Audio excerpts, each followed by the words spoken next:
ગુજરાત સરકારનો સામાન્ય વર્ગ માટે એક મહત્વનો GR પસાર કરવામાં આવ્યો છે.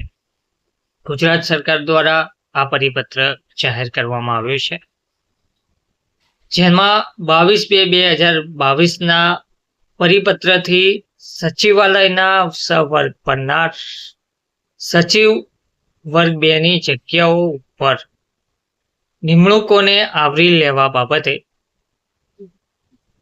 પ્રવર્તક યાદી પ્રસિદ્ધ કરવા બાબતે એક મહત્વનો પરિપત્ર જાહેર કરવામાં આવી રહ્યો છે. વિગતવાર માહિતી શું છે તે જોઈએ. નમસ્કાર મિત્રો, સ્વાગત છે તમારું અમારી યુટ્યુબ ચેનલ.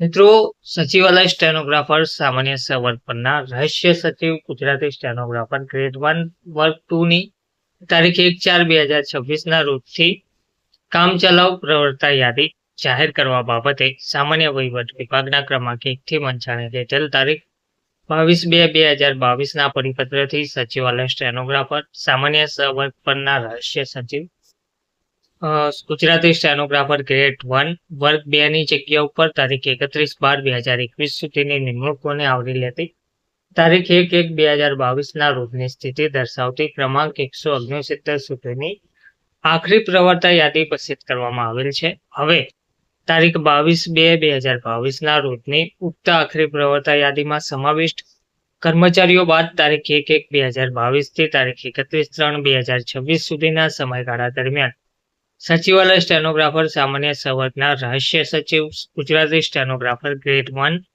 વર્ગ 2 ની જગ્યા ઉપર થયેલ નિમણૂક તથા ભરતીને ધ્યાનમાં લઈ તારીખ 1/4/2026ના રોજની પ્રવર્તક ક્રમાંક 169 થી આગળના ક્રમાંકો એટલે કે ક્રમાંક 170 થી 203 સુધીના ક્રમાંક દર્શાવતી કામચલાઉ પ્રવર્તક યાદી પ્રસિદ્ધ કરવાની બાબત વિચારણા હેઠળ હતી.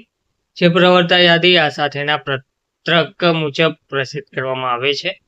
આ કામચલાઉ પ્રવર્તક યાદી સંબંધિત રહસ્ય સચિવ ગુજરાતી સ્ટેનોગ્રાફર ગ્રેડ 1 વર્ગ 2 ના અંગત ધ્યાને લેવા સચિવાલય સ્ટેનોગ્રાફર વર્ગના રહસ્ય સચિવ વર્ગ 2 ને આથી જણાવવામાં આવે છે. અને આ કામચલાઉ પ્રવર્તક યાદી સંબંધિત સ્ટેનોગ્રાફરને જો કોઈ વાંધા કે રજૂઆત હોય તો હાલના વિભાગ મારફત રજૂ કરવાની રહેશે. આવા વાંધા કે રજૂઆતો આ પરિપત્ર પ્રસિદ્ધ થયાની તારીખથી 30 દિવસની અંદરમાં સંબંધિત વિભાગે તેના લેખિત રિમાર્ક્સ રેકોર્ડ આધારિત સાથે સામાન્ય વહીવટ વિભાગને મોકલી આપવા માટે જણાવવામાં આવ્યું છે.